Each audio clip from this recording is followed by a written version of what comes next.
Hello again. Good to see you again here on our channel. Today I want to talk to you about something super important that I'm going on and on and on about with my clients and when I'm teaching all the time, which is mind your focus. You need to have real clarity and discipline about what you are focusing on, because as we all know, this is like something that every self-development person ever will tell you: what you focus on is what you get. So how can you mind your focus and make sure that you are focusing in a way that really works for you and that is getting you the results that you want?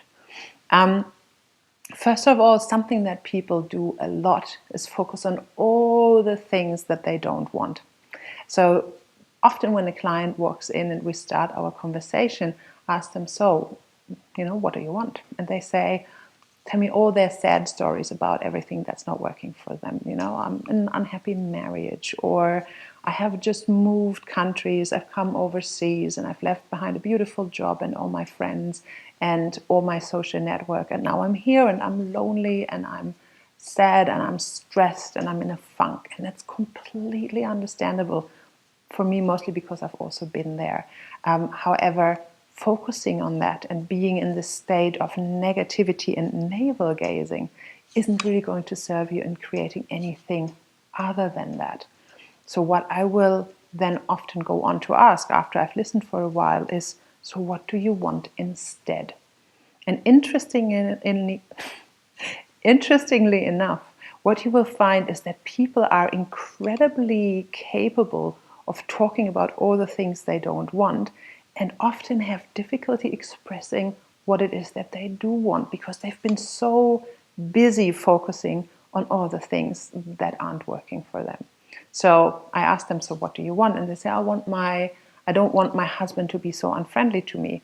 Well, if you don't want him to be unfriendly, what do you want instead? How do you want him to be? And more importantly, how do you want yourself to be able to show up in your interactions, regardless of how the other person is behaving? Because what we need to look at here is what is in your own circle of influence. What is it that you can determine, and what is it that you can do or do different in order to create the outcomes that you want? Speaking of outcomes, let's look at it like a road, a journey. Again, I'm all about journeys. It's similar to a GPS system. Imagine what a GPS system needs to be able to take you in your car from point A to point B. The first thing you need to determine is, where are you right now? Because if you can't determine where you are, or you are kind of a little bit hit and miss about it, then the whole system can't find your path, right? So where do you stand right now? And that's where you get to tell me all the things you don't want anymore.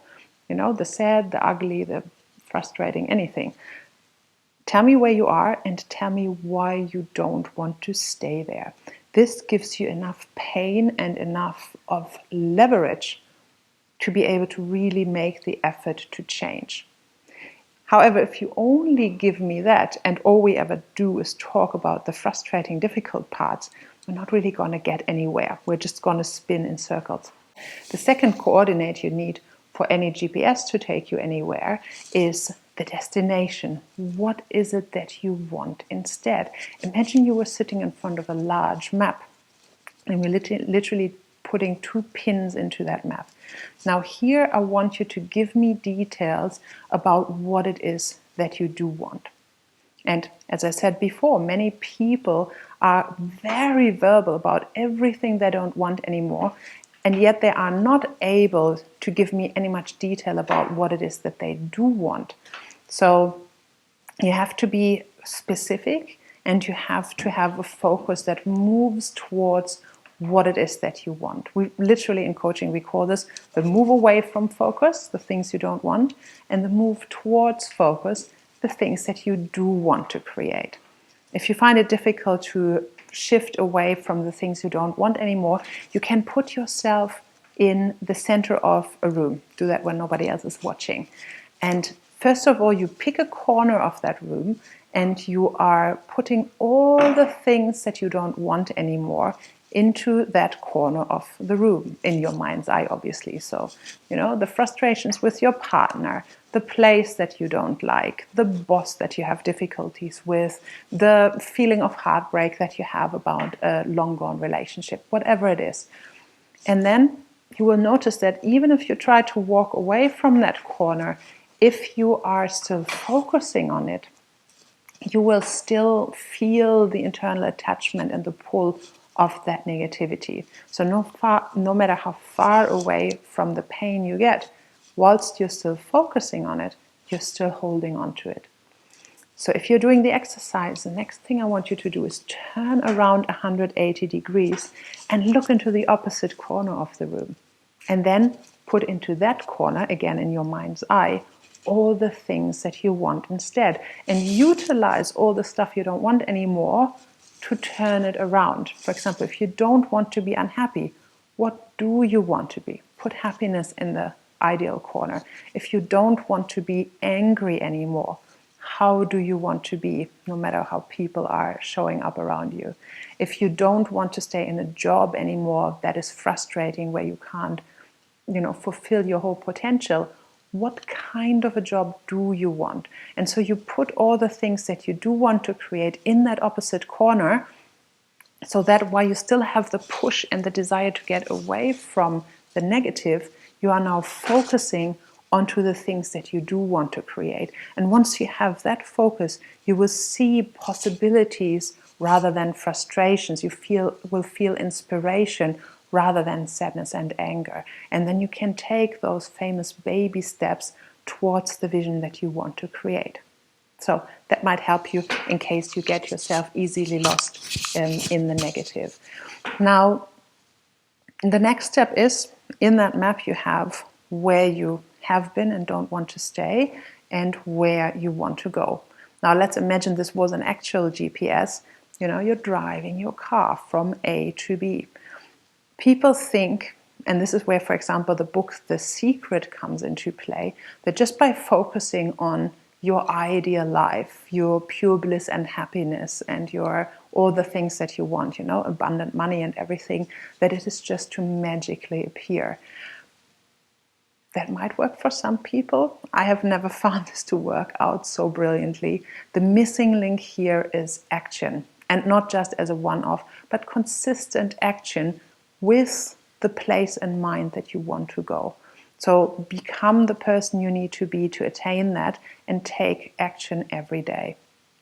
Now, interestingly enough, people often want to come to a coach to kind of get the big vision. But what we really do in coaching is we get clear around the vision, but the actual work happens on the road bumps. Because on the journey to go where you want to go, you will face your fear, your frustrations, your feelings of not good enough, your anxieties, your sometimes actual lack of knowledge and not yet having everything that you need to attain this and needing to work on it.